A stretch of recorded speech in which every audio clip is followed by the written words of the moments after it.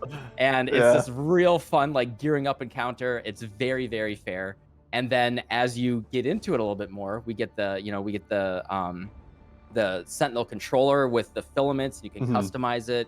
And at the end of the day, they made it look more complex than it's just a very simple tree. But they made it look complicated and interesting.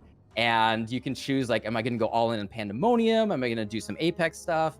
And definitely, if people have not played around with those unique ones, if you do a full quant map, you do those unique Apex Sentinels on those specific bosses, for, like, not exaggerating, you will have 3 screens of loot that just you're gonna spend 5 minutes sorting through it. And it's actually just, it's like really fun, and the boss fights are really hard too. Yeah, I just wanted to say, be aware that you're gonna fight a boss then. The word boss has meaning in those.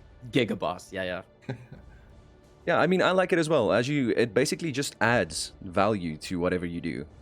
One thing that a lot of people, and you talked about it a little bit, Subtractum, that a lot of people weren't happy about initially was the tree. But I like the tree. I like that that you can customize these Sentinels, or how you interact with Sentinels. I hate a mechanic where it's just F2, 3, F4, F2, F3, F4, and then it's kind of just done. I like that you have to think about where you use them, what strategy you're going to use them on.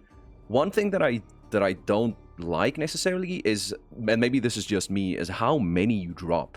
I have had to filter out so many of those. And after, I feel like you can just use the rare ones you pick up or use the power cores to make new ones. I don't pick up the blue Sentinels at all anymore. Maybe that's a mistake on my part, but I feel like you get a lot. I know they don't want you to run that's out. a mistake on your part. Okay, then that's definitely a mistake on my part. Yeah. But it's understandable, man. In the beginning, I was doing the same thing. I was ignoring the blues, and then I was like, oh wait, I should be combining these with the rare ones that I've expended and try and pull the mods. If you see T1 quant or T1 currency, you want to combine that. Yeah. So good. Yeah. If only you could filter them though on the ground. Yes. That would make life so much harder. Identified, just drop them identify, man. That is so annoying. But that's like the one problem I have with the league as well, right? Is just that one thing. And especially when you're doing juice content, like 40 will drop in a single map, and you have to pick them up because they might have a Scarab reward or it might have an Expedition reward, and you'll go through like 5 maps picking up 30 Sentinels, identifying them to get like 1 Scarab. So that's really obnoxious. But other than that, when I saw the trailer for this league mechanic, I was streaming, and on the inside I was really disappointed because I was like, man, I just wanted something complex, something a bit like Synthesis or Expedition, and we've had Scourge, then we had Archnemesis, which were kind of boring. Not boring, but like not complex. And then they showed us Sentinel. I was like, oh, another one. But it exceeded my expectations in every single way. It's brilliant. I love it. Like the things I was worried about, rolling Sentinels and having them run out of charge, I was like, oh, that's going to be tedious.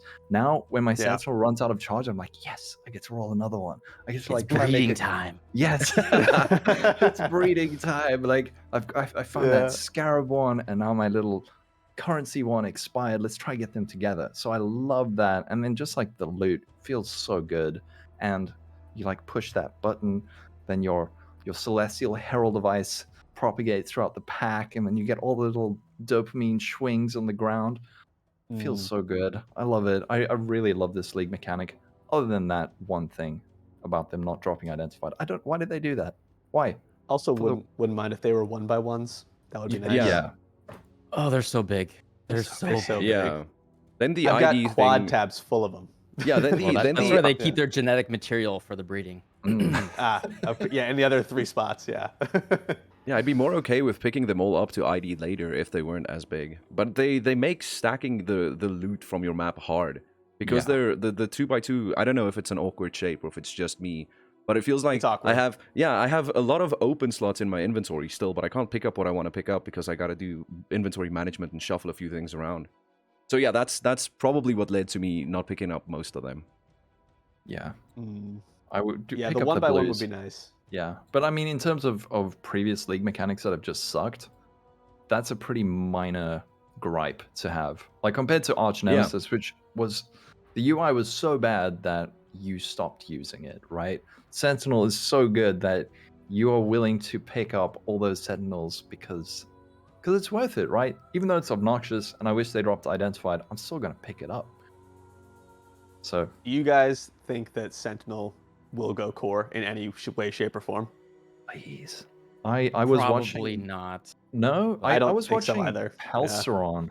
Pelseron was saying that he reckons Sentinels are going to replace Tormented Spirits, which actually kind of makes sense, right? Maybe instead of finding a little spirit running around, you just in a map, and there's a Sentinel floating there, and it just goes bzzzt, Oh, and it okay, empowers I a see. bunch of monsters. I think that might be a really cool way of doing it, but Yeah, I could see that potentially, but in its current form, I don't think no shot. It goes. It would be basically just purely additive. It's not something you could ignore, right? If you're a softcore trader gamer such as myself and you all, it's just something you're going to. It's going to be mandatory, right? You're going to have them if you're running efficient strategies, and I just don't see a world in which it's too game changing to be core in its current state. And you got the Sentinel UI that pops out of your inventory. Exactly. And you got the breeding, and you got the can't ignore it. controller with the filaments. Yeah. Like there's a lot of Yeah. pieces that they would have to. Like, how long has Yeah. it taken them just to put Ultimatum back in the game, right? Like, Yeah.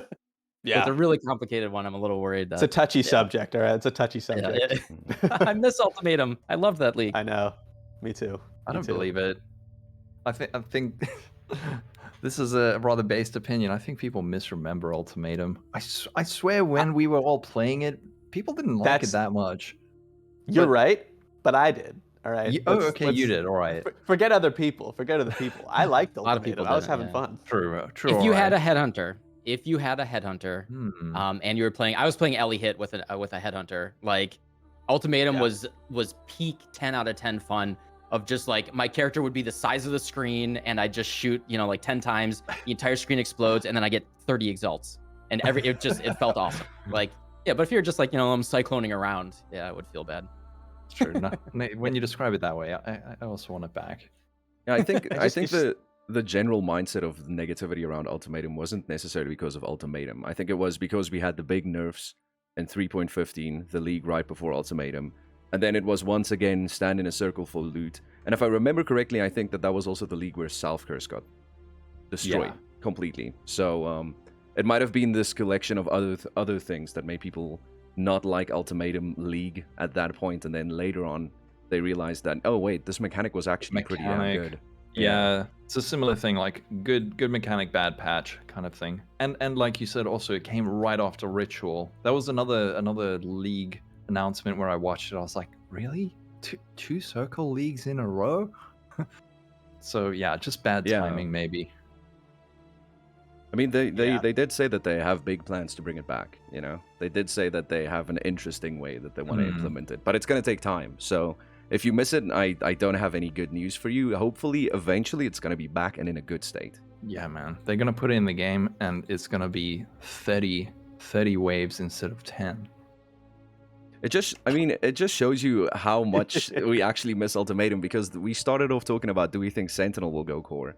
And now here we are talking about Ultimatum again. I would like Sentinel to go core, but yeah, I think it's too complex. There are certain aspects, though, that I would love to go core. One specific aspect that I would really like to be in the core game forever. I would love it to be in the game, but I'm not on that much copium. Is this going to be an effortless segue? I think so. It's been done. So on that topic, Recombinators. They're the best thing ever. I love them. So cool.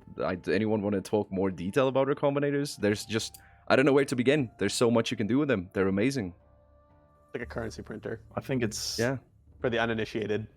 it's like almost the perfect crafting companion, shall I say? Not necessarily a system, but like a companion system to what we currently have in the game. Because you can use essences. It makes so much stuff in the game relevant again. Yeah. Just random rares that you might pick up that have good mods. Incursion items now are really high value just because of the specific mods.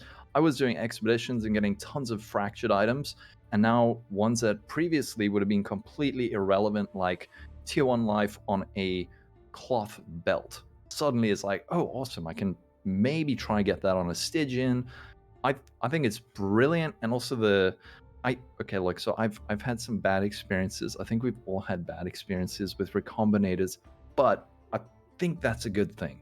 The fact that you can just break something and lose everything, even though it's really frustrating when it happens, it kind of, I'm not a game designer, but there's something about it that kind of feels like it needs to be that way, right? You can either just win the game or lose a lot of progress, which I'm okay with, but I love it. I think it's so good. I don't know what you think. Armistead, Subtractem. I know you had some struggles, Subtractem. Did you ever finish your stuff? No. That's why I'm playing a different build. Ooh. I failed 30 Recombinators in a row, Yikes. just trying to combine one mod on each. That's it. I was just trying to combine +2 all with +3 chaos. Okay. And 30 Recombinators in a row all failed. It never picked. Okay. That's awful. You might have So different I am feelings. so as a designer and rationally, I love everything about Recombinators. I think it's really healthy for the economy, deleting things, giving value to corrupted and mirrored items, and we can take synth bases. I got a +2 arrow fractured bow yesterday on the wrong base that has a lot of value because people can recombinate it, or I can try to recombinate it myself. Beautiful design, but failing the simplest, just one mod on each, simple, baby simple. 30 times in a row, I was like, all right, I'm just playing a new build. I literally can't make my staff. I invested, like 30x plus total into trying to do it. And I was like, all right, I just lost my full first week. I did it to myself, but felt awful. So Did you try wanting it more? Was that something you've considered? that's what chat kept telling me. Just want it more. You didn't want it enough. Yeah, but maybe you didn't believe hard enough. not enough believing. Oh God, don't say that sentence. Yeah, that's toxic, local. That's toxic. Yeah, so they're really that can fun. happen. I actually didn't know you could merge them with corrupted until yesterday, so this is all fresh to me. Oh yeah, wait till you get a corrupted mirror item and then recombinate them. Yeah, you just get the same thing, but it's worse. I should bring up just this morning I saw someone posted they corrupted a Stranglethorn, and then they combine it with a +1 all +1 fire and some like burning damage and stuff, and made like the Giga amulet for RF, and it's probably worth a mirror, right? Nuts. It's pretty good. The potential is pretty cool. Yeah. Someone on my Discord linked yesterday this ring they made with a cold damage per frenzy implicit with a cold damage per frenzy explicit and a +1 frenzy explicit. I was just unethical, like ridiculous ring. Like I first of all, kudos to them for the absolute cojones to smash these two together, but it's just disgusting the levels of power you can make with these things. It's really disgusting. Yeah, it feels like every day I open up Reddit, I learn something new about Recombinators. Like the amulet that you just mentioned, having multiple crafted mods on an item, being able to stack the minus mana cost mods on rings, having multiple fractures. It is insane what you can do with these things. Because they are so strong, I don't know if they're gonna go core.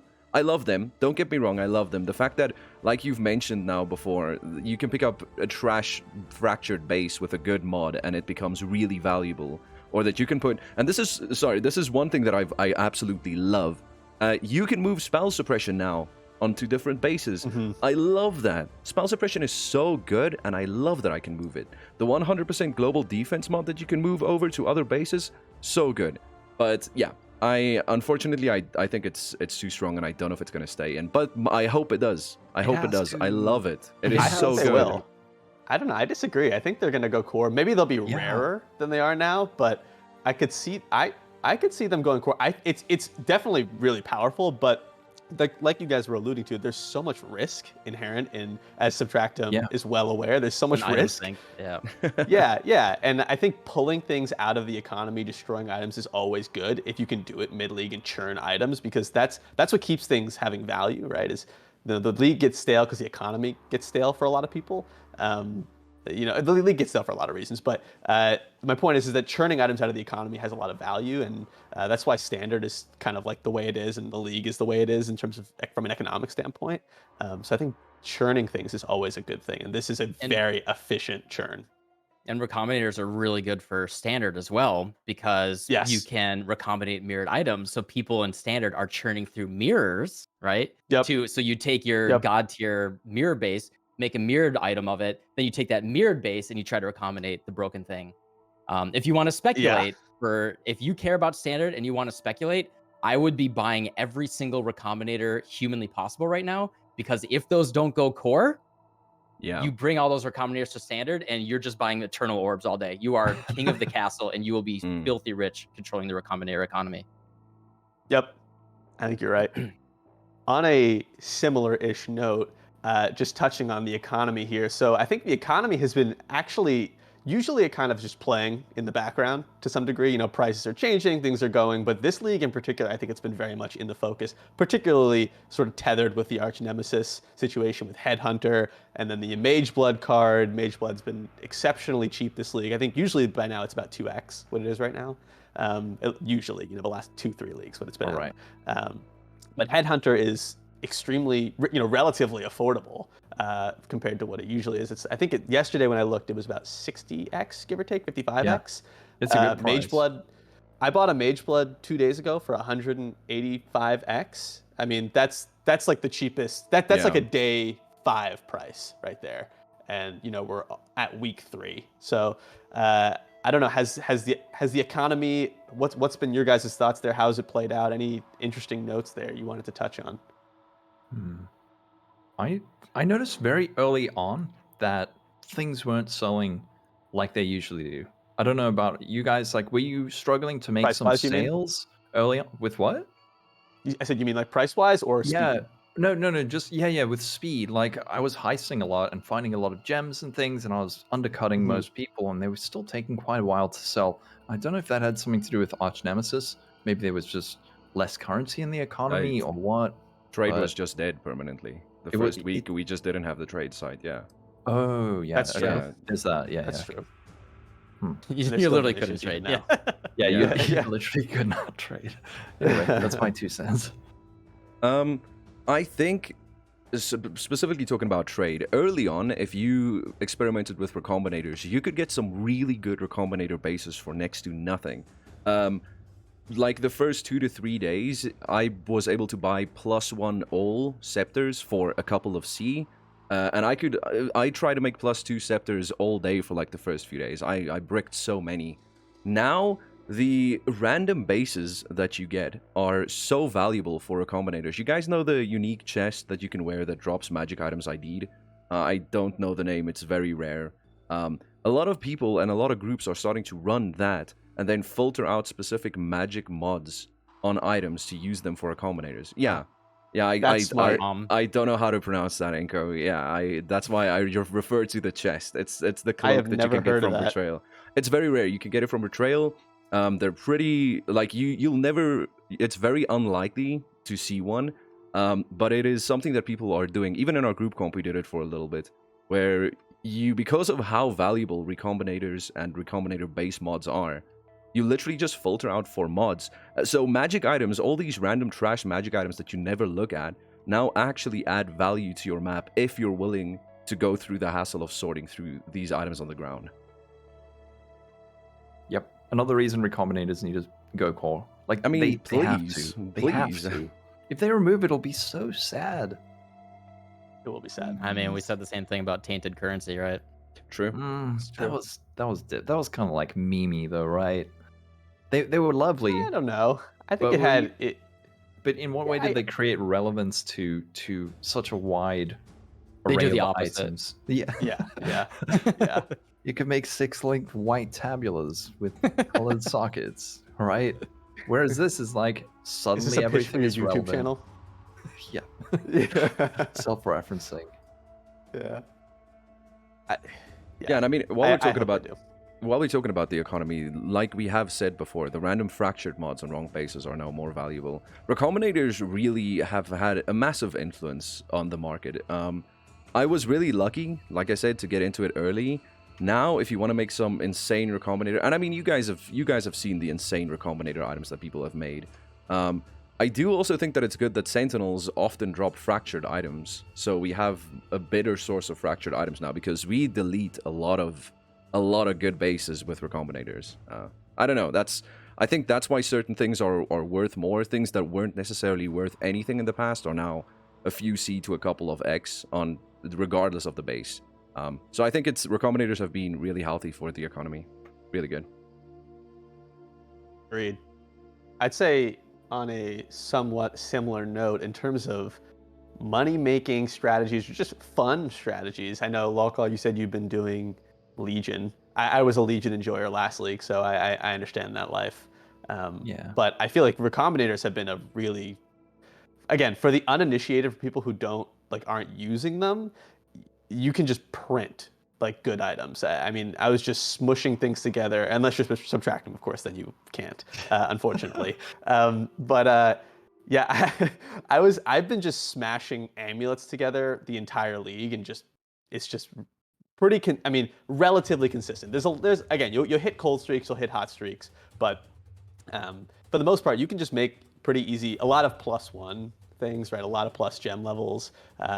Your mini Ashes of the Stars, because Ashes is so expensive. You can make some great items. But yeah, I feel like I've been doing that personally.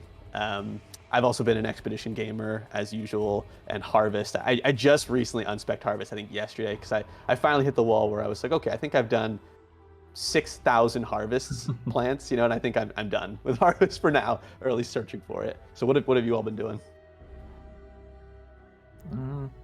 Wait, did we discuss this? I feel like we went over. I've also been an Expedition gamer, just running lots of logbooks. Wait, did we talk about this before the podcast, or am I? I think we just touched I about think you're in a how different we timeline started. right now. Yeah. We have interdimensional local coming in. All right, what happened? I was like, oh no, did I fuck up here? Am I like so out of it that Oh, no. the caffeine is getting to my brain? Yeah. Okay. I don't know. I've just been doing logbooks, and Legion. I really feel like we have spoken about this, but I'll do it again. You talked about Legion. You talked talked about about I Legion. did. Okay. Yeah. Oh, we're talking about money-making mechanics. Okay, just get a mage Or just, blood like, from Gwenin, yeah. right? Okay, this guy. He just can't stop mentioning it. And then a Headhunter. I had the longest, like the best streak of luck in my PoE life. It was so good, but I felt so guilty. I did my second I did my second Eater of Worlds. I got an Ashes. I was like, okay, that's not fair. I sold it for 55x. Next day I did my first Maven. I got Awakened Spell Echo. Like 2 days later I got the Mage Blood. Then like a day later I got You're what Headhunter. Reddit complains about. So just do that, right? Just do logbooks. But for real, like no meme, logbooks are so good. I did a video a while, like last league, where I spoke about having a layered strategy where you have just like a baseline of consistent incoming currency that is, it doesn't matter. Like luck does not play into it at all. You're just always getting that, whether it's like essences or like little currency drops. And then you've got like little bumps where you get maybe like 3 or 4x, and then you have the potential to get that huge spike of currency. And I think that's why I think Expedition is like the perfect currency making thing because you're just getting lots of things, lots of little small things that add up. And then you go over to Tujin, roll with him. Maybe he gives you an X. Go over to Rog, gives you a couple of X. And then there is that potential for the Mage Blood. I know, I don't deserve it, but You just But gives you a it's- couple it's X, like- you get a couple X here, a couple X there. This Yeah. guy. it's a perfect strategy. If you don't know how to do Expedition, go actually subtract him. You've got a great video. Like a lot of people have asked me, how do I do Expedition? I'm like, go watch the Sail Kite subtraction video. So, yeah, Yeah, recommend. Expedition's incredible. Yeah, yeah. So good. Yeah, and with the Sentinels, you can do some crazy stuff now Oh. with Quant as well. If your build can handle it. If you can handle it, you can juice up your expeditions and you'll see a lot of logbooks. I guess while we're talking about the economy, I think everyone's just thinking about Headhunter and Mageblood, but how do you guys feel about Ashes and Omni? I honestly expected them to come down quite a bit by now. I expected them to be very expensive in like the first week, but I really expected them to be between 5 to 10x right now, maybe. Yeah. But that's just not been the case at all. Yeah. Ashes in particular too, because the roll variance is so wide. Omni, you can get it to an acceptable level pretty easily, right? You just hit it with a couple of divines and you're probably fine. But Ashes is to get a really well-rolled Ashes last league was like sick. I don't even know what they're going for right now for a perfect Ashes, but last league I know is like 1x for the base roughly, and then 7 or 8x for a perfectly rolled one. So this is a significant difference relative to itself. But Ashes in particular is just, I'm really shocked that it's still this expensive just for the core item. Yeah, which is I'm with you. I'm surprised because of the I hate when we discover strats like this, but like the invitation rush thing that I did for a few days, where you literally open up a map, run in, spawn influence, and leave, where you were able to farm so many invitations in one day that I felt like eventually the prices would have to come down with more people doing these farming strategies. You have so many people actively farming these bosses. I don't know, maybe it's because we all got to use them last league. We know how good they are, and a lot of people feel like it's worth farming and generating currency to buy them. Maybe that's why they're still so expensive. Which, maybe this is a different than the topic we're currently talking about, but I like the fact that they allowed us to try these very strong uniques, and then they made them more chase. I like the fact that we all got to play with Ashes and Omni last league, and now it's really a big decision you need to make in your build. It's not just the default. So yeah, I don't know. I don't know if that's introducing powerful items and letting us all play with them and then making them rarer according to their power. Maybe that's a trend that they should follow in the future. I like that. Subtract them. You look like you got something on your mind. Yeah. I mean, I had Omni dropped on my second Searing Exarch this league, It's but ridiculous. I mean, in terms of the topic for like Disgusting. economy, like the balance of the economy and everything, I was just thinking Ashes specifically, right? Like Omni is the build enabling amulet that if you're an elemental hitting character, you put that thing in and you're tripling your damage, right? And it makes crafting your gear actually really, really easy, and especially with recombinating crafting your gear for Omni gear, like, oh my god, right now. Oh yeah. But like especially Ashes in the world where we can recombinate these +1/+1 amulets pretty easily, and if not that much luck, you can do things like +1/+1 with Malevolence reservation efficiency. And it like gets you pretty close, like outside of a lot of alternate quality gems, like Phantasmal Cremation or something like that. Like the value of that line isn't like god tier for a lot of builds, and I'm like surprised that Ashes is just 50x still right now. Just any roll Ashes is 50x right now, even with a 2% drop rate. In the world where you can make, for a lot of builds that I think are using it, you can get pretty close with a recombinated amulet as long as you're a little bit clever about how you put it together. So I think it's, whenever I look at economic things, I'm like, I feel like I'm one of the few people that just talks about like, all right, when you're speculating in the economy, just like literally open twitch.tv/sniz, look at what build he's thinking about building, and then just buy all those items, right? Like, And then sell to Sniz. right? And then boom, all right, that's the smart way, right, to start speculating, and the traditional old Mathel effect, right? And like, and I think a lot of people we have this world where all the builds recommend Ashes still, especially like, oh, just use my 3.17 build when Ashes was 1x easy. And like, that hasn't updated the world of seeing what's possible with rare amulets, hasn't really updated. And I think there's a lot of clever stuff that people can do without too much trickery with the Ashes, and with rare amulets that can get really, really close or better even in certain circumstances. So that might be like a potential speculative market that you could play around with. Like, hey, go into your favorite streamer's chat and be like, hey, I made, check out this amulet that I made. You want to try it in your build? I see you're using Ashes right now, but check this puppy out. And then like the next day, oh, what's up, boys? It's your boy. Subscribe, woo, brofist. Let's go. I got the hottest new tech. Welcome to the stream. And then just like, this amulet will change the economy. And then like, oh, I got the stash tab with like 30 of these amulets already.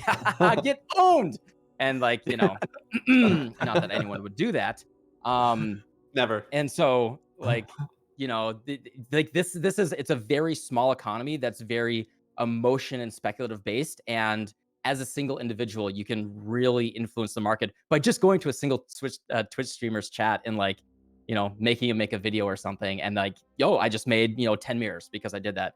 And that 100% happens a lot in this game. Yep. So anyway, I mean, I agree with you completely just on that note in terms of the Ashes price. They're honestly all in kind of a weird spot because yes, Crystallized Omniscience is like it literally, you have to rebuild your character around it. Ashes, you can kind of sock it in and it'll just work, right? That's the weird thing, is that Crystallized Omniscience is a chase unique, but it's the only chase unique that you have to completely re-gear your character for, essentially. You can't, so you can socket a Headhunter in, you can, put in a Mage Blood and Ashes. These will all just work with whatever you're doing. But Crystallized Omniscience is so build defining. It's weird to me. It's so expensive, and then you have to pay, on top of that, even more just to get your character in a spot where it's doing anything, unless you've been kind of accumulating that along the way, but then you're kind of taking away from your funds that you maybe been saving to buy the Crystallized Omniscience. It's weird to me because it's a chase unique, but it's more than that. It like filters into your entire character. Because that's the only chase unique, besides maybe like, I guess you could say like the Squire has a similar situation, right? You put the Squire and you have to kind of rethink a little bit how you're gearing your, you're socketing your gems and things like that. But it's strange to me. It's so expensive, and then you have to pay, if you really want to utilize it, you have to pay like 2x to then really gear up to deal with it. Not fully. You can get away with much less than that, but Omni has like a reverse effect, like where once your character is geared, you're like, oh, I can literally slide. I did this last league. I had a Shaco and an Omni setup, and I took every single skill in the game that was an elemental hit based thing. I was like, I can do this, I can do that, I can do that. Like your character is just the template god. And then I can just like, I have 2,000 omniscience, get absolutely owned. Every single monster one tapping it, right? And it doesn't, I'm gonna play Static Strike because I can get owned, right? Like it gives people that fantasy of like, hey, why can't I play Glacial Hammer? Well, with this item you can. And it really opens up a lot of builds. It's I think the closest equivalent in terms of build enabling is Mage Blood, just because you can take so much pressure off your gear with your flasks that you can essentially do weird things on your other pieces that you couldn't normally fit, right? But Omni is just a totally different level. It's kind of like, I feel like it should be expensive because it's so defining, but it also should be cheaper because you have to redo so much of your current character. It's weird. It's weird to me. But if you got yours early, you lucked out. You cheated a little bit in terms of understanding how to fit it. I'm kind of glad that they're expensive though, because they're such kind of, people just default to them. Yeah. Especially when they're so cheap. And then, like you said, once you have on Omni, your entire build revolves around it, and then you can just chuck on any skill. So this might be a bit of a controversial opinion. I don't think Crystallized Omniscience is good for build diversity, because I don't actually believe it's true build diversity. I think it's the same. I think someone described it as like the same engine, and then the shell on the outside is maybe different, but it's like, is a lightning strike omniscience build actually different from like, I don't know, elemental tornado shot? It's the same thing. Yeah. You just have a bow and a different skill, right? It's good for skill diversity, right? Like I think sub to your point. May I call you sub? It's kind of like you can if you really like the way a certain thank you, if you like the way a certain skill feels, like to your point, like I really want to try X skill, this elemental skill, and in the past 2 leagues prior, it never worked. It just I couldn't get it quite there to feeling good, but I really like the way it functions. Now I can play it. But to your point, the gear that goes into it is very similar, but the actual, your play is defined by your skill instead of your gear. Yeah. Maybe which that's in the past it's been kind of like a mix, right? But with Omni, it's very singular. It's very much focused on your skill. Like I was building, my Arc Elementalist, like I said, and then I transitioned over into a Lightning Strike Zerker, and the gear is so similar. I could literally just take, half the gear and move it over. Even on like a totally different play style, I could just kind of take half the gear, and it works. It's not the best. Maybe it's not like 100% fit, but it's pretty close. So it's good in that way because I think it gives underrepresented skills sort of a little bit of spotlight if you really want to try them. But yeah, to your point, Lalka, I agree. It's like the gear is very, very similar. I like the skill diversity. I think that's better, right? That's a nice way of putting it. Skill diversity, maybe not build diversity. I don't know. What do you think, Sniz? We're so far off of the economy discussion here right now, but right. I will forget it. Forget the economy. We're done. We're done with this. I will just say, exactly. Omni was what really are we, nerds. Omni's really good. It's really good still, but I do think alternate forms of stat stacking, either strength, dex, or int, has also gotten a big buff with the new boot mods. So stat stacking itself, it doesn't just feel like you got to default to Omni now. I feel like it does have some competition. Definitely doesn't provide the same level of comfort that Omni provides in the sense that you don't have to worry about res, you don't have to worry about attribute requirements. But yeah, stat stacking, strength, int, and dex got a lot powerful this league. A lot. So yeah, stat stacking doesn't just mean Omni now. Glad. It shifted even more power into essences too, because those specific essences in particular. Like the stat essences are insane, and now with Recombinator, and you smash like a bunch of, you can get some really. It's much easier to get triple essences. I feel like or triple essence mod, or even double essence mod stats than it was before, right? Yeah, I mean, Recombinators. Again, we're talking. We're so all over the place right here. But Recombinators have added a lot of power to certain builds. I feel. Something like a +2 scepter in the past was kind of a big deal. If you had a +2 scepter, that was if you saw someone have that, you were like, "Holy dude, this guy spends a lot on that weapon." Nowadays, having 2 +2 scepters, a +2 Ami, spell suppression on every piece, regardless of base, that's quite common to see in a lot of builds. So yeah, Recombinators have given us a lot of power as well, which is good, but yeah, can it stay core? That's the real question. Sorry, different topic again. I just want to always talk in the long term. Could we have this? The answer is obviously no, but this is why we had the 3.15 patch with Expedition. Yes, right? exactly. And just I always want people to recognize that GGG does mostly know what they're doing.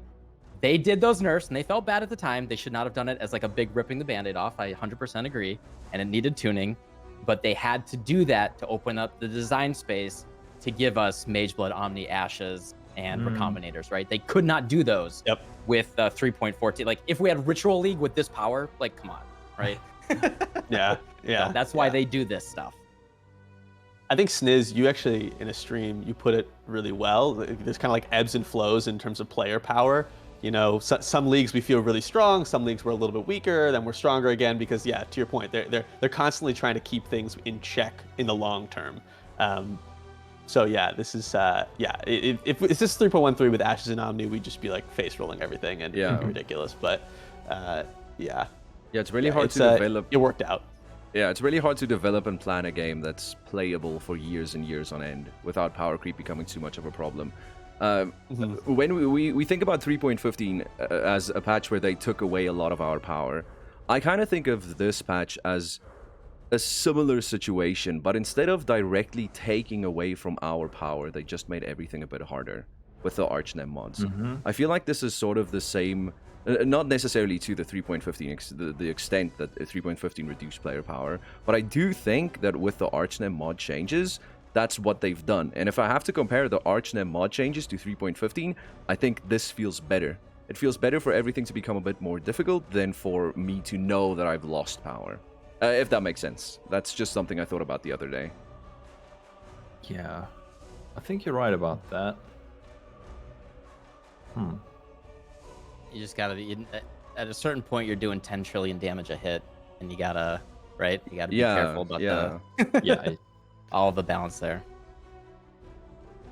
Yeah, that's just bringing me back, and this is actually maybe the smoothest transition we could have had. But you made me think of like Diablo 3, right, where you used to hit for like 1 trillion, and you see this number, and you're like, okay, come on, whatever. We could touch this now. Again, I think this is as smooth a transition as we're going to get if we wanted to talk about this. Are you guys all have we aired it all in terms of Ashes and Omni and all that? Are you ready? Are we prepped? Are we strapped in? all right. It's a coin.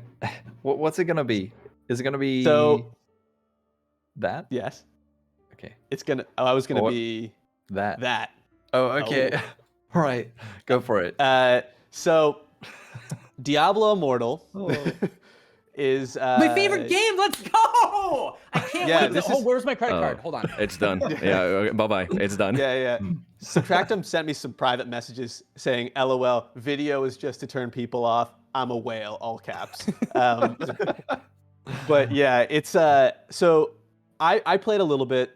Subtractum, you played more than I did. I watched your video. I watched Ziz's video. I agreed 100% with what you guys were both saying. Former Blizzard fanboy, again, Diablo 3 was what got me here today. Like, I wouldn't be playing PoE if it wasn't for Diablo 3, which is maybe like, that's a whole separate thing. I never played D2, whatever. So spare me that conversation. But Diablo Immortal, obviously, yikers, not great. Subtractum, I'll let you kick this off because I know you have your video. I think you said it really well. So for those who haven't seen Subtractum's video, go watch it because it really it says it really, really concisely and in a good way. But please take it away. I mean, do you not have phones? Yeah, so it is.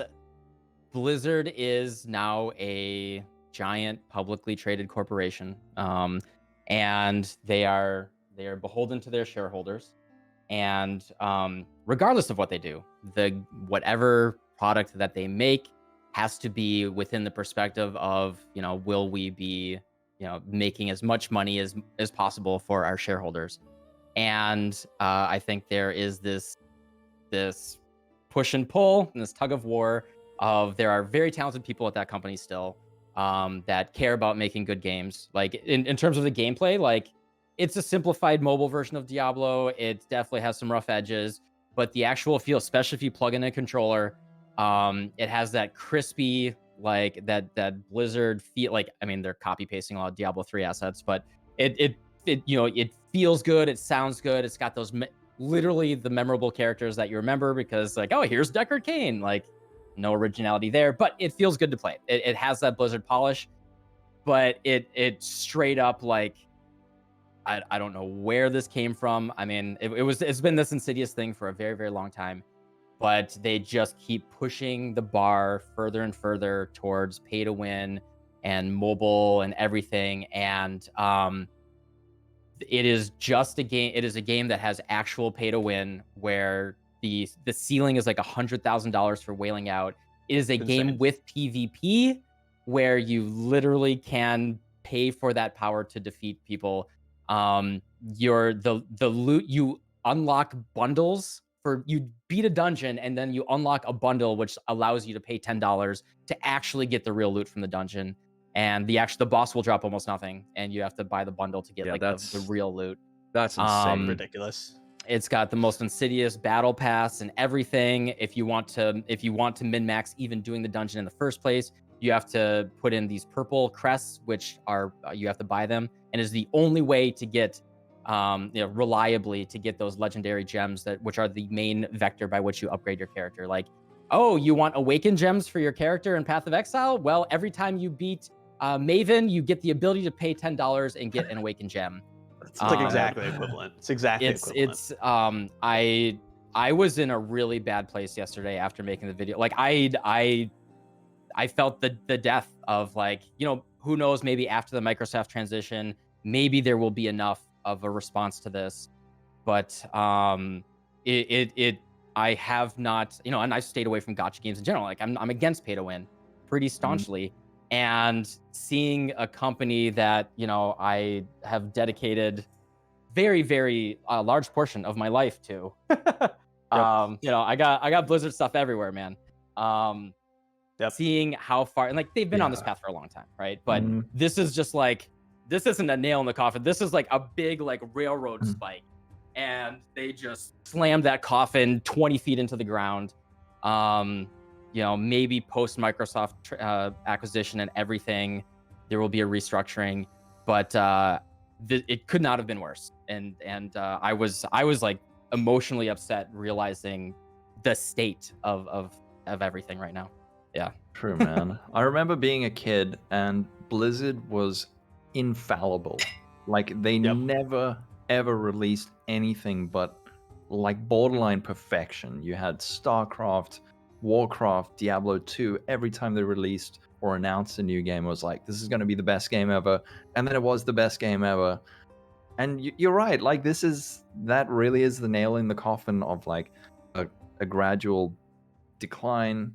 And now you're like, okay, that company that was a part of our childhoods is no more. It's not the same people. It's like a band where it's got the same name, but all the members have changed. And it's not really the same band, right? So, actually quite sad. And it's very scary. It's very scary for Diablo 4, right? Yeah. Oh, yeah. This is very scary because I never really expected Diablo 4 to necessarily really compete with PoE 2, but competition is healthy. But after seeing this, man, I don't even know if I'm gonna look into any more trailers for the new Diablo. I'm so completely thrown off at this point. Hopefully it's not the case, but yikes! With what we've seen the past few years, I don't know if it can't be the case. You know, I think it is gonna be a shit show. I guess we'll have to wait and see.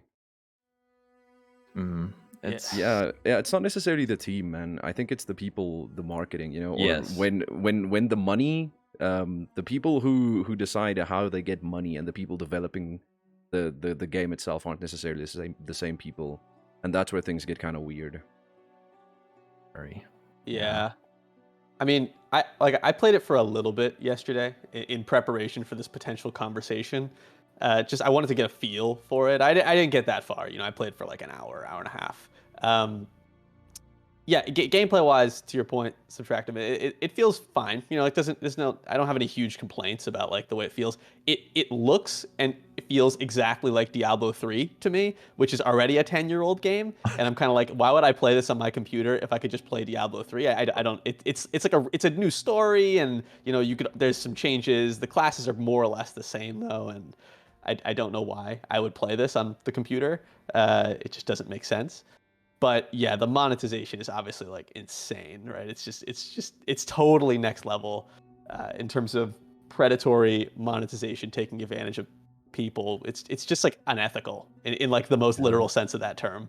Yeah, it's sad. I mean, I played World of Warcraft. I basically dedicated my life to World of Warcraft in high school, and it was it's sad. It's sad, and I remember the mount came out, right, and that's like one of the points or one of the moments that everyone points to, right? You know, like, oh, they came up with like the Celestial Steed mount or whatever it was. I think it was Celestial Steed, and I was like, okay, this isn't so bad. Like, okay, this is not so bad, but it was very much baby steps into to get here. But now this was even a further departure from anything previous that they've done, right? This is like a totally different level, and it makes me wonder, you know, like they're coming out with that World of Warcraft mobile game, which Arclight. Yep. And I imagine this is exactly. And I imagine this is going to be this is going to look very similar in World of Warcraft mobile game, with the monetization. It's going to be out of control. But it's just Diablo, because this game was already shrouded in so much controversy. The fact that they still put it out like this is just brazen. It's so tone deaf. It's just so tone deaf. It is. You're like, okay, we've been sitting on this extremely controversial game for years at this point. We've had the chance to think about it. We really could have done anything, and then they're just like, boom, and then they just hit you in the face with that monetization. You know, it's crazy. It's even worse. It's really crazy. Oh man, the saddest part is, as a like mega Diablo fan, I've bought Diablo 2, not even joking, like 6 times because I loved it so much. I would lend it to my friends and never get it back, and I'll be like, I'll just buy it again because I love it. But the way they use characters from Diablo 2 as like props annoys me so bad. so much. Like Yeah. it's like if Disney made a Lord of the Rings prequel and they were like, hey, look, it's Frodo. Do you remember Frodo and Gandalf? But Gandalf's like 16 and he's like a cool dude. And it's just like, oh, it's so bad. It's just like makes you hate these characters. And it kind of feels like, yeah, you guys legally own the IP or whatever, but you have no right to be doing these. These are not your characters. You didn't write them. This is like more of a personal gripe, but it just made fair, me though. hate it so much. Just like, I don't know, disrespectful. How dare you? How dare you make Chaucy like a bimbo? Anyway. I feel like I wish we had someone on here who loved Diablo Immortal. Oh god. We wouldn't You know? find someone. Dude, this shows if Gandalf was riding on a skateboard like this Yeah. and just like cool dude, like, yo, what's up, my hobbits? Let's go. Yeah. I'd be Hello, fellow hobbits. I don't know. I might be in. That's how it feels, man. That's how it feels Yeah. when you see Deckard Cain and he's just like, oh, it's not the Oh. same. Yep. Oh, Yeah. It's just sad. It's just sad. It definitely makes you think for Diablo 4. I mean, I have to imagine they're separate teams, right? But maybe not. I mean, it's all one company, obviously. But I yeah, well, imagine- they're owned by, like you said, like it's all being influenced by external forces to do with, I don't know, like money stuff, but you know what I mean. So the decisions they make, even if there are good people, different teams working on it, they're going to be influenced in similar ways, maybe. Sure. I think.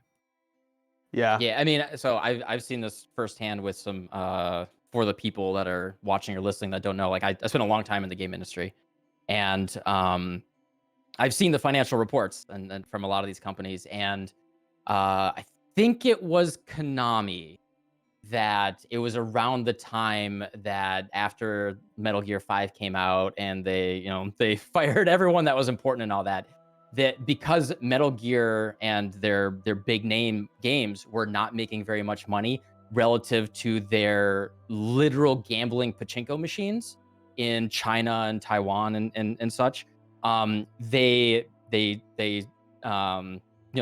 closed a lot of their primary game studios and they focused on their gaming stuff, and they went double. Like you can get like a Metal Gear or a Contra pachinko machine, and that was pulling in something like $90 million a year or something with almost no upkeep or anything.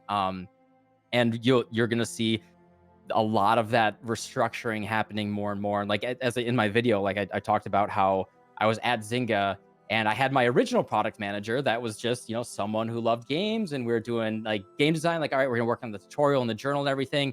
And she got moved out.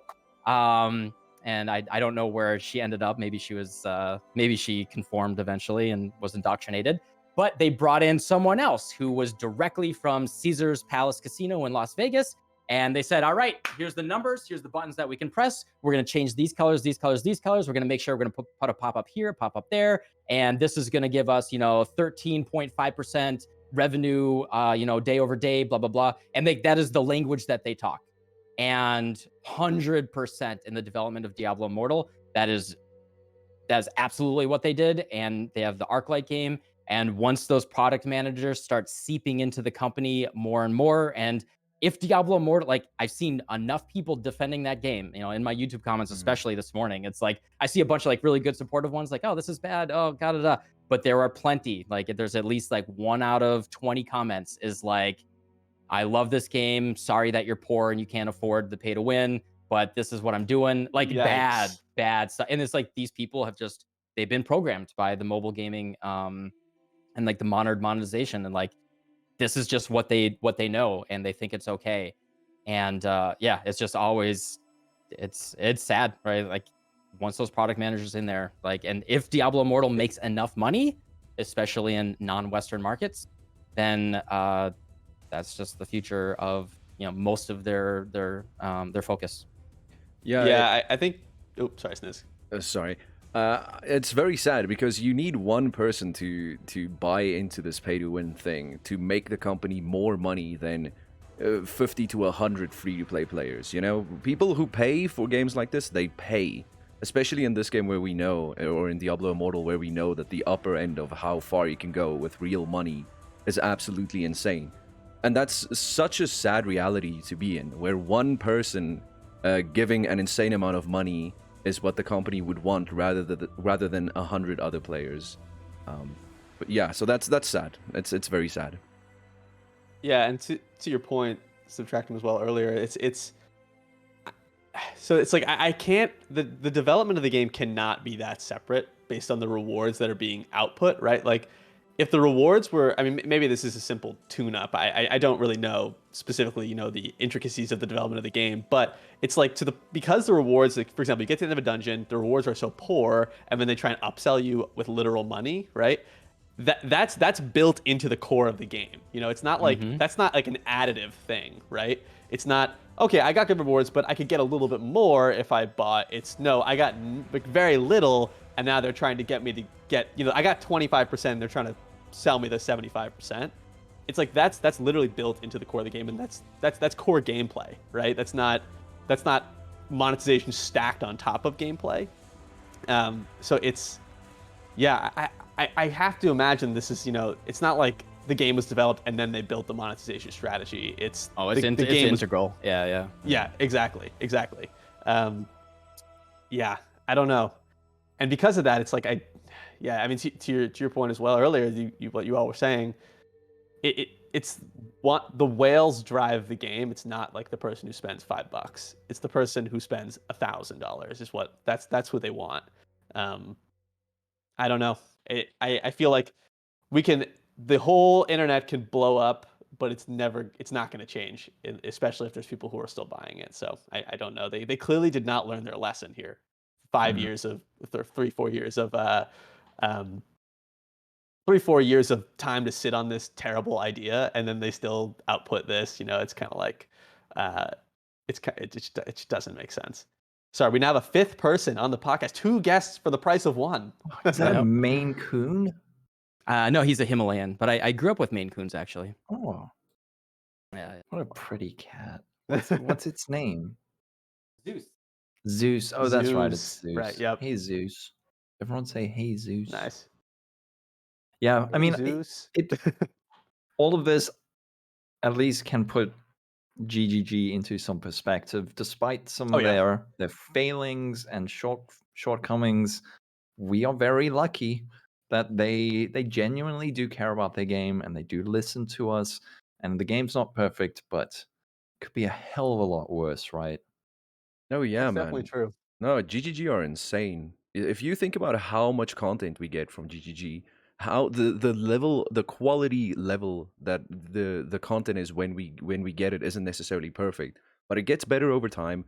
We are in such a, I don't even know how to describe this. Try moving away from PoE, and then you'll see how it is out there. We are so blessed with GGG. It is insane. We are spoiled, man. The smallest things we complain about as if it's life changing, but we get to complain about the small things because a lot of the big things just work so well every time. Yes, there are things that aren't perfect, but they're usually quite on top of what's not perfect, and they fix it. I don't know. I can't thank GGG enough. This game is amazing. I agree. You know what the best part of GGG and Path of Exile is? Headhunter. Okay, Nice. okay. That was smooth as Good hell. transition. Woo! Nice. Buttery smooth.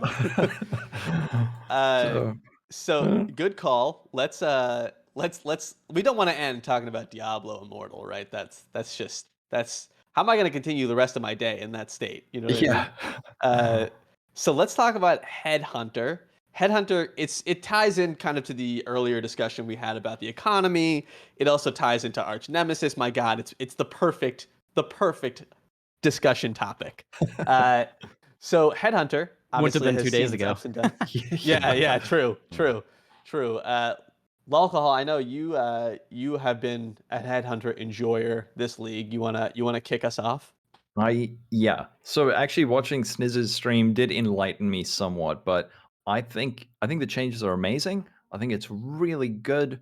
I feel like more of a god with Headhunter than previously. Like yesterday I was on stream doing legions and I just was like, let me just stand still for 30 seconds and see what happens. And nothing happened. Monsters just were dying around me because now I was the one shitting out ground dot effects and I didn't die. And it was really good. But I think it is very different, right? Because now you don't get those like stacked haste auras or whatever. You're not like zooming around. But on my character, I'm like a Deadeye, not a Deadeye. What is the other one? Raider? I've got a Raider. Raider with Gathering Winds. So like I'm going pretty fast already. So it feels good. I'm not too worried about not going fast.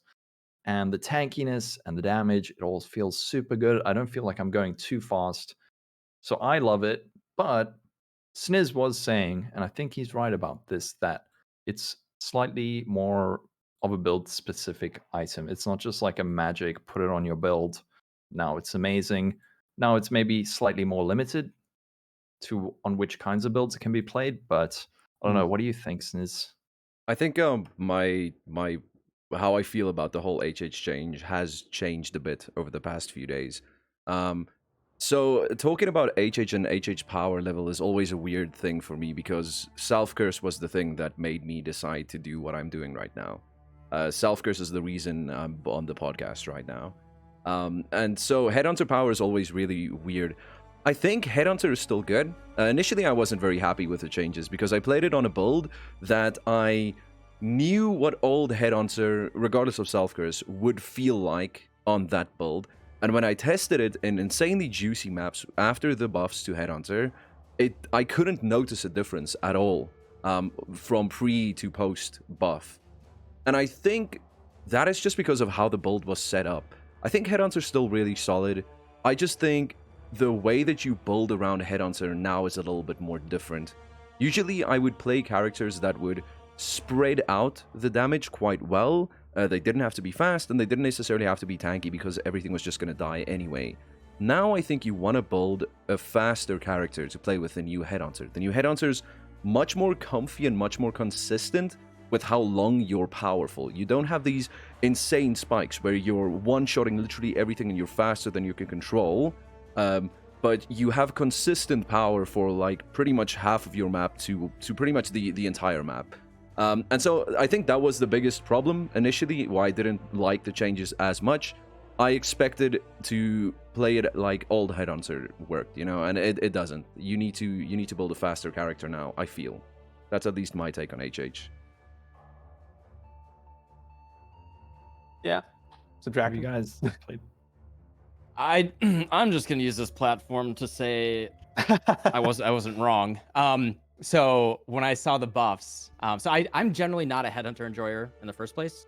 I've always I'll use it when it's advantageous, right? If I'm doing Nemesis 3 Harbinger back in the day, or if I'm doing like Ultimatum or Super Legion farm stuff like that, it's if you have a character that can use it, it's like dumb not to use a Headhunter. But by 75% of the time, my Headhunter would just be AFK in my inventory. And I prefer to just play the build naturally instead of oh god, I got Shroudwalker. Cool. Can't wait to unequip my belt and equip it again. And just oh, okay, now my character's running really, really fast for 20 seconds. Cool. All right, now my character feels crap again. I would rather be able to focus on the overall quality of life and flow of my character. And if I'm doing a focused farm, then I'll put on the Headhunter. So this league especially, I don't even have a character that can use a Headhunter really, and so I wasn't even looking at it. And the night that I saw the buffs, I tweeted something along the lines of I think I'm glad that I didn't invest into it for profit, because I think these buffs are nice, but not it's not gonna be like the old Headhunter. And then at the time it was 35 to 40 exalts when I tweeted that. and I immediately went to bed, and it had spiked up to 80 or 90 while I was asleep, and a lot of people said like, "Oh yeah, get owned." But but my response was like, all right, with anything, there's a lot of conditionals, right? Like, what is the price? Like, at what level did you invest into it? How long is the price going to hold? We're going to see over the long term. And actually, like that muted and rational response that I had was the correct one, because we see that Headhunter is like 55-ish exalts right now, I believe. And a lot of people were telling me to invest in the Headhunter for profit around when it was 50x, like a couple weeks ago, right? Like the Headhunter was on a steady decline towards 30x, but a lot of people were investing around the 50x range. And we'll see that after the initial spike of 80 to 90, as everyone just like super reactionary, it has fallen back to around the level that a lot of people were looking at investing initially. So, if you went on a vacation for the weekend after the patch, the price for you effectively wouldn't have changed. And it, like, in terms of a long-term investment, I think it's like settled where, yeah, it's like a nice item for specific things, but it wasn't a god tier. Zeus hates it when I talk too much. It wasn't a god tier, like, all right, Headhunter's back at 150x. And if you bought it at 30, you're just like a god, unless you bought a bunch of them at a 30. It's not like one Headhunter going from 35x to 55x, not like life changing, right? So anyway.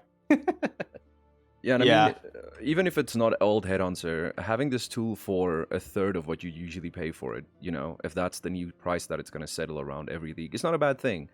I think more people would get to use it then, which is nice. I agree. That's exactly what I was going to say. Yeah, it's much more accessible than it used to be, and it's a cool level of power when you hit that sweet mod set, and you're, like you said, just running around the map like a maniac and just killing everything and attacking super fast. Like, that's really fun, even if it's temporary. So yeah, I think it's good. I think it was interesting as well with Replica Headhunter, right? It was kind of like pretty close, pretty on par for most of the league. It's now, there's a little bit of a separation, but still, it's much more expensive than it used to be. And I think there's like a good level of stepping stone for like a lot of these things, right? Like, I feel like Headhunter now exists as you have this temporary buff. It's longer than it was, of course, but it's temporary buff, and you kind of taste the power. But then, like, if you want to like feel it permanently, you can get like a Mage Blood potentially. It's like a little bit more muted than a Headhunter because it doesn't have as high of like stacking potential. But you can kind of like, there's a little bit of like this good staircase of upgrades that you can make to that slot if you wanted to. At least that's how I feel. I think it's a good progression should you wish to take that line. Of course, they function in different ways, but there is overlap between these two things depending on how you stack yourself. So I think it's good. Headhunter at like 130, 140x always felt like it was really too insane much to me. Yeah. So I think I'm fine with it at this like 60-ish x hover point. It's pretty solid. Yeah, it's not old Headhunter, but with Juice, it's still really good. Like, if you're farming beyond Delhi, it's still probably the tool you want to use. Yeah. And Legion too. It's really fun for Legion. I'm sure Lockhall, you're getting a lot of fun out of that. It feels too, great right? for like, that. Yeah. Like juicing Once you start feels doing, so good. Start doing 5 ways too. Maybe that would be. Yeah. People were using Replica, weren't they, for 5 ways? Is that right? This league. Yeah, but it's because Inspired Learnings and Rares and Magics had different mod pools, and so they could get the most juice out of it. But I don't know if that's the case after the buffs. Maybe, I don't know. Yeah. I don't know either, because it's only been like 2 days basically since that happened. So, well, cool. Is there anything else that we missed here that people want to talk about? We could do a little bit of Q&A from the chat if people have questions, comments. Cannabis corpse in chat. Watch out. Was there anything else that you guys wanted to touch on that we did not cover? I'm good. I don't think so. What about you, Sniz? Recombinators, please stay in game. Please. Agreed. Please, GGG. even if they have to enforce certain rules, like a mod or an item can only have one fractured mod, or an item can only have one crafted mod, that would take a lot of the fun away. But I feel like that would probably allow it to go core more than it would be able to go core in its current state. Okay. Well, I mean, have you guys tried the Uber bosses yet? Oh, I good failed a question. few. I failed a few. I haven't tried. I haven't tried them yet. No. And you? Are they No. good? They're freaking hard, man. Oh, good. Yeah. They're very hard. My build is not totally up to snuff yet. Uber Mm. Cortex was very doable. Uber Cortex was like, all right, nice and balanced, like just harder. Uber Cirrus, you need Leaf Shade. Yeah, There you are do. so many degens on the ground, but he's hard but doable. Uber Elder, hard but doable. I heard the And, bullet hell phase is insane. Bullet Hell is broken. I wish they retuned the Bullet Hell. The other parts about it are fine. The Uber Pinnacle bosses, Eater of Worlds, and especially Searing Exarch.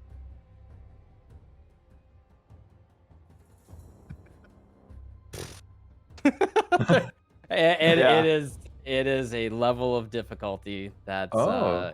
yeah, it's cool. I'm looking forward to continuing to practice them, but they ramped it up.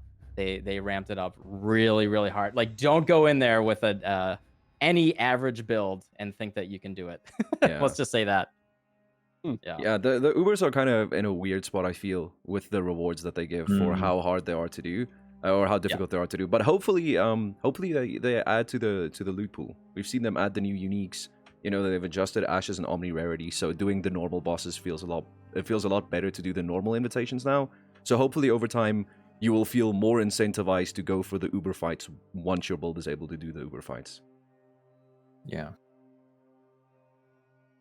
I'd like to take a crack at them soon. I'm at that point now, I think, where I'd like to begin that, because I was saving so long and I was trying to get Mage Blood and I was trying to, gear up my character. Now I feel like I'm finally at the stage where I at least can start trying it. Before I felt like I would have just been wasting my time, just dying over and over again and smashing my face to the keyboard. But so, yeah, I definitely want to give it a shot.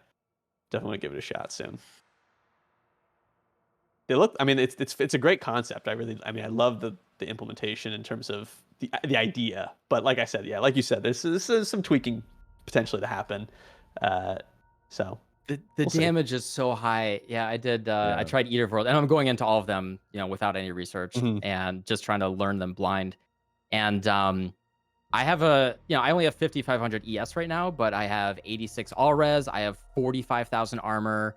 Aegis Aurora, melding the flesh, that whole setup.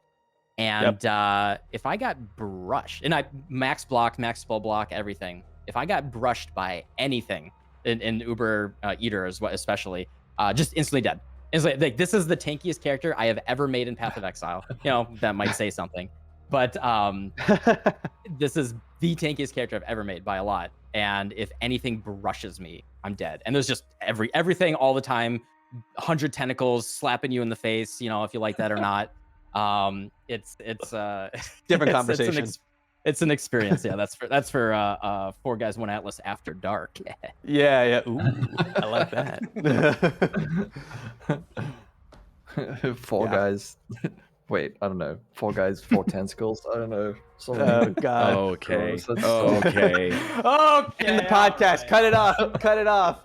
End the stream. I'm gonna have to cut this section from the YouTube part. Don't worry. Yeah. Damn. Well, Okay. Yeah, I don't think we have any questions. So Yeah. I do think I will add one quick thing on the Uber note. I feel like it's kind of nice that 3 weeks into the league, we're still not there yet. But we all play the game quite a bit, and we're still not there. That we haven't mowed everything down by this stage, which is cool. It leaves some, in the same way that the challenges leave some kind of aspirational goals to hit. I feel like not having literally just even cleared the content is kind of nice. I think we want to make sure the risk matches the reward, but I do think it's nice that it's still hard, even this far into the league. I mean, yeah. I'd want to add something on top of that. I think that I don't know how good I think that is, because I mean, Sub's build sounds extremely tanky. I've seen people with insanely tanky builds go at it, and it's still really hard to do. Sure. I feel like you're kind of forced into doing it on very specific niche builds to even be able to go for a solid attempt. Which is that a good or a bad thing? I don't necessarily know. Maybe there's some tuning still to occur, but I think as a concept, I like that. Having stuff left on the table after 3 weeks. Opt-in, yeah, I think that it's the right balance. Like definitely the risk reward right now is not tuned right, but the idea of opt-in, because like this is the big tug of war between the community and GGG, right? Is the community would be happy if they could. It sounds like, right, like based on the comments, like, oh, if I could just blast the entire game in 1 week, and like Eval, they're just all gonna quit and complain about no content. But like that's like what they always are pushing for, right? Like I want to, like, I have a 10 exalt build, I blast everything in the whole game and I beat it. And then GGG is like, how do we get them to slow down a little bit and play for all 3 months and give them something to work for? And I think something along the lines of opt-in, non-mandatory aspirational content, which I think things Yes. like Simulacrum Wave 30 and these Uber bosses kind of, it's like, okay, if you really want to go for it and you want to focus on it as a goal, that's a cool thing, but it's not mandatory at all. You feel like you beat the league without having to do that content. And I think that that's like a really, really cool inflection point or balance point to aim for. It's always going to be hard to hit that mark, but it feels like they're working towards it. And I like that. Yeah, the fact that it's opt into via Keystone node is really, I think that's great. I think that's a really good approach. I like that. If you can do the normal content and then you say, you know what, maybe I'm ready to try, Uber X or whatever it is, and then you do the Keystone and then you find out you are not ready to take on that content. Yeah. Yeah, but at least you could like pretty easily say, I tried once and I'm like clearly so far off. Let me keep farming regular Exarch and just keep going and do that. And then it's just a single orb of unmaking to undo it. Yep. No big deal. Exactly. Another thing that's also been talked about a lot in the past is a death recap would be really nice in these Uber fights. Knowing that one thing that clipped you, knowing why it killed you, Understanding if something one-shots you in those fights, why it one-shots you. But yeah, okay. We won't get into death recap. I mean, I could tell you why they can't do a death recap from a dev perspective. yeah, and please, if you could elaborate, I'd love some more So a death info on recap would be awesome. Like, I don't think no one is saying that it's a bad idea, but as far as I understand from the infrastructure of the game, right, that data is not sent to the client whatsoever right now, and nor is it saved for your character. And the amount of data that they would, so like definitely it would be cool if they tracked, hey, last 0.5 to 1 seconds of damage, and then they could put that up. And I think that's something that they could do, but it, depending on, especially on how they pack the network data and how, like, there is so much network data, right? And how that's packed and what is currently being set, and based on the infrastructure and what's stored, like, it required that this is just something that is not built into the base game. And it, like, if that data is not being tracked, if it's not being sent to the client, if it's not in the database, if it's not in the local server cache at all, it is just, I would like them to do it, but it is a huge undertaking. That, like, yeah, like I've had to do like database optimization, so where it's like, oh yeah, so you have this very perfectly finely tuned rapid database with 20,000 active users, everything, you made sure your database indexes and everything were tuned exactly perfectly, and now we want to add in, their dog's first name. And it's just true. Like, oh, I spent like 3 weeks just like getting the compression algorithm perfect so we could fit within, a 16 byte packet, and now you want me to fit the dog's name in, and people have someone has a dog's name like Damocles. Like, I could do like 4 characters, but oh my god, that's just way too long for a dog's name. There's just no shot. And it's like, there are so many consequences. Like, I think, Chris tries to like really dumb it down when he explains why they don't do it. And I think I don't like his explanation, where it's just like, oh, well, we could only show you the last instance. Like, no, come on, we're not that stupid. He like really dumbs it down.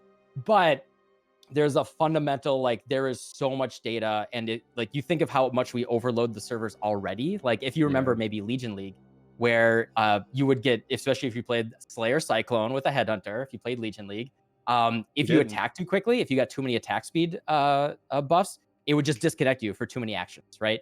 And that is basically an emergency, like, GTFO switch that they're like, oh my god, this person might crash the server, and we need to be very careful about that. And I think the servers in this game, especially when you're doing party play, you watch like MP play or something, they are running red hot, and they are on the limit for what's possible. And just trying to store, imagine party play, right? You got 6 people in there. Imagine Empyrean's group going insane, billion MF, whatever. Their game's running at 2 FPS.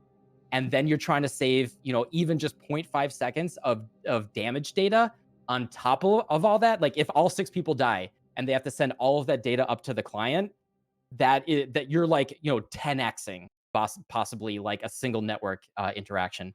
And that is there are serious consequences to trying to save and store and transfer that data. So it's not just like, oh, why don't you have death recap? But I want it, but it's gonna be a lot of work. Yeah. Yeah, it's definitely something that if you want it in your game, you want to plan for it when you're developing the game from the base up. You don't want to add it in later. I can definitely understand that. Yep. Headline: Subtractum hates party play. MP is the reason we don't have death recap. You heard it here first. Yeah. And the thumbnail's gonna be like a versus with your guys' faces. Subtractum hates Imperium Gaming. Exactly. It's perfect. It's perfect. Thank you for the clickbait. Damn it! No. You fell right into my trap this whole time. Damn. Well, have we now exhausted it? I feel like death recap is like, woo, that's out there. That's out there. Bottom of the barrel. Yeah. Or top of the barrel. That was interesting though, because I think it's good to get a perspective of someone who actually knows what they're talking about instead of me, Yeah. So, Hey. I guess, yeah. I mean, like I said, if there's anything, questions, comments, now is the time. Or we can cut it off. All This right. was fun though. This was really This fun. was fun. Yeah. Yeah. I think I'm good. I have to go to the Yeah. shops. Yay. Nice. Fun. Me too. I Yeah, have to thanks buy for- mulch today. Oh, mulch. I got Mm. new socks today. And a pair of slippers. I Oh. see you too are over 25 years old. Yeah. I'm excited about socks. God damn. It's true. It's like World War I trenches right here. Yeah. Oh boy. Yeah, I got some slippers for Christmas. That's nice. That's good shit right there. That's good shit.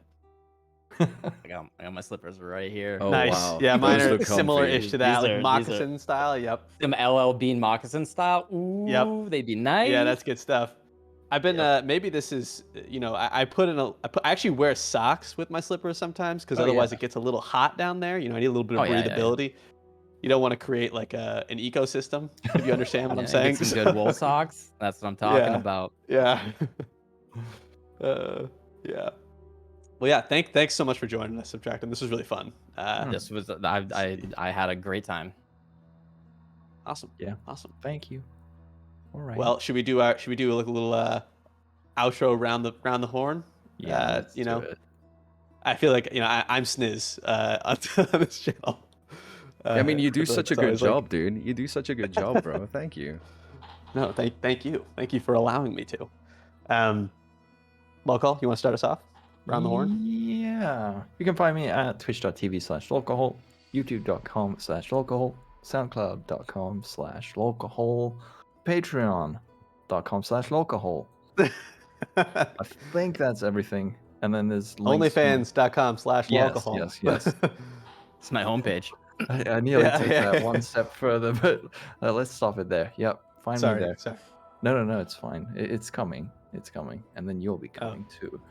All right. Yeah. Wow. Liz. Wow. Woo! Pay to win right there. Definitely coming soon. Yep. All right. I just go. chopped the YouTube off right there. Yeah. Cut this bit off. I'm sorry. You're gonna have to do a bit of editing. Whoops.